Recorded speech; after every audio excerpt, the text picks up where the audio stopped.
Colonel दानवीर और आप देख रहे हैं मेरा YouTube चैनल दानवीर सिंह। आज एक बड़ी दिलचस्प जानकारी मुझे हासिल हुई।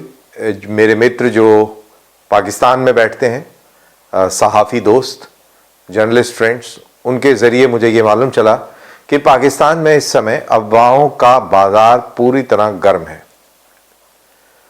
ये अफवाहें क्या हैं, ये बड़ी दिलचस्प बात है।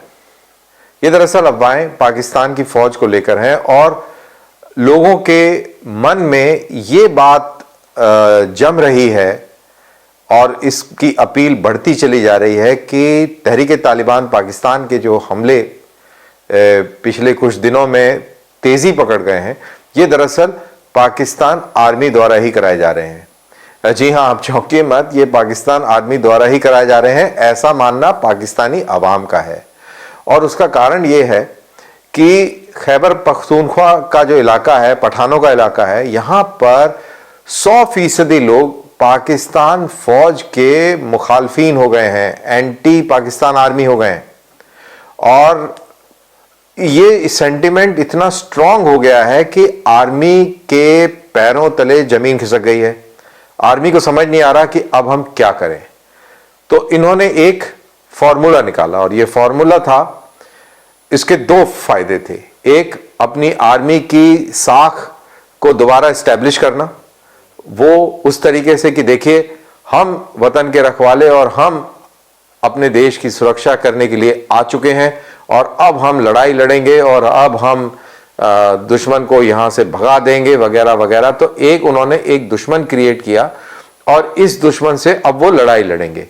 तो ये लोगों का मानना है कि इस वजह से टीटीपी को अंदर तक आने दिया जा रहा है, अदरवाइज ऐसा ना होता। अब ये कहाँ तक सही है गलत है, ये आप अपने लॉजिक पर और तर्क पर छोड़ दीजिए, अपने दिमाग और विवेक पर छोड़ दीजिए। लेकिन बहरहाल सुनने में ये आ रहा है कि खैबर पख्तूनख्वा के इलाके में सारे लोगों का 100% लोगों का मानना यही है कि ये पाकिस्तान की फौज ने जानबूझकर टीटीपी के हमलावरों को पाकिस्तान की टेरिटरी में आने दिया और इस तरीके की हरकतें करने दी, जिससे कि सिंपैथी फैक्टर पाकिस्तान आर्मी के फेवर में हो जाए और फिर पाकिस्तान आर्मी हिंदी पिक्चर के हीरो की तरह लास्ट में मैदान में उतरे और लड़की को गुंडों से बचा ले और फिर पूरा हॉल खड़ा हो जाएगा और तालियां बजा देंगे और बल्ले बल्ले हो जाएगी। तो ये उनका एक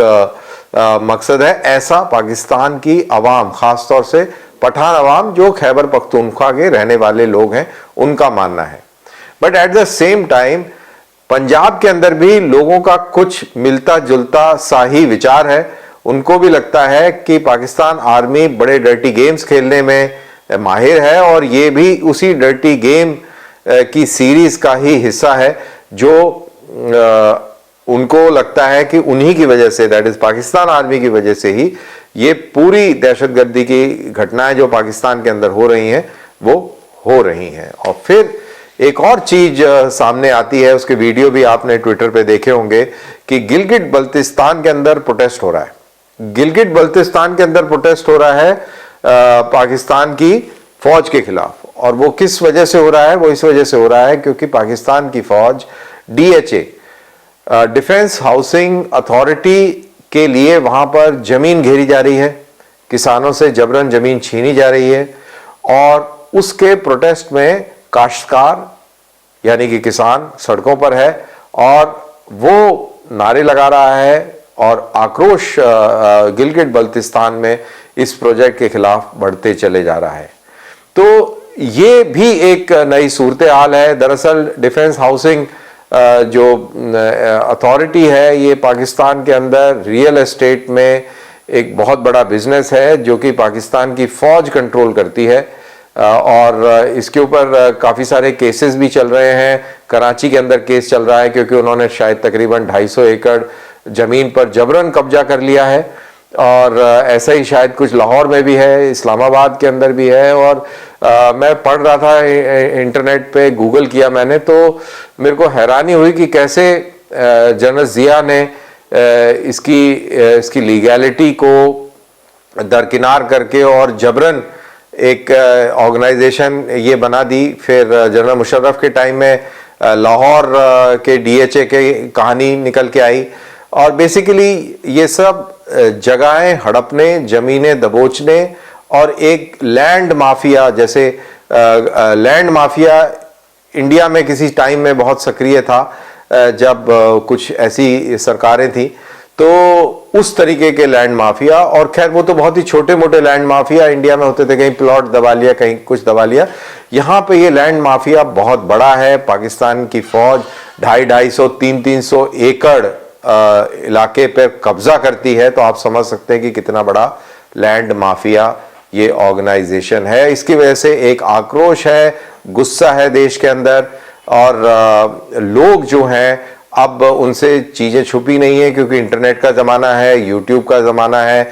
मीडिया आप कंट्रोल नहीं कर सकते, इंफॉर्मेशन आप कंट्रोल नहीं कर सकते, और उसी का खामियाजा पाकिस्तान की फ़ौज भुगत रही है।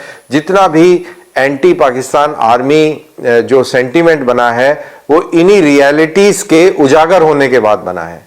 और DHA एक ऐसी खूबसूरत सी चीज़ है जिसमें गरीबों की ज़मीन, जो मैं पढ़ रहा था कि 20 रुपये स्क्वायर फुट के हिसाब से प्राइम लैंड कराची के अंदर इन्होंने हड़पी। कानूनी तौर पर देखा जाए तो 20 रुपये स्क्वायर फुट की अदायगी भी की। और उसके बाद फिर इन्होंने प्लॉट आपस में बांट लिए। इनके आपस में प्लॉट बंटते हैं तो फौजी अफसरान को इनकी सर्विस के हिसाब से बढ़ते हैं। शायद 8 साल के बाद एक प्लॉट, 15 साल के बाद 2 प्लॉट, 25 साल के बाद तीसरा प्लॉट, और शायद 38 साल के बाद चौथा प्लॉट। तो इस तरीके से प्लॉट बंटते हैं। और मज़ेदार बात यह है कि फौजी अफसरों को प्लॉट जिस तरीके से बंटते हैं, उसी पैमाने पर, उन्हीं पैमानों पर नेवी और एयरफोर्स के ऑफिसर्स को प्लॉट नहीं बंटते हैं। तो ये सारा खेल प्लॉट का है।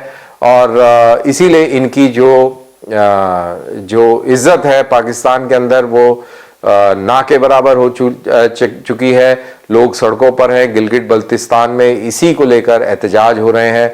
और वहीं लोगों का ये मानना है कि TTP अगर पाकिस्तान में आ रही है तो पाकिस्तान की फौज की मर्जी से आ रही है, जिससे कि वो हिंदी पिक्चर के हीरो की तरह गुंडों से रजिया को बचा ले। तो देखते हैं कि रजिया बच पाती है या गुंडे हीरो को ही पीट देते हैं, ये समय बताएगा। तो बहरहाल आज का मेरा वीडियो यहीं पर समाप्त होता है। मुझे दीजिए इजाज़त। फिर मिलते हैं एक नई स्टोरी के साथ। और इस बार शायद स्टोरी करेंगे, अफवाह पर हम नहीं चलेंगे, लेकिन मेरे को ये लगा कि ये बहुत इंटरेस्टिंग अफवाह थी, तो आपसे मैं शेयर करूं। बहरहाल मेरे को दीजिए इजाज़त। जय हिंद।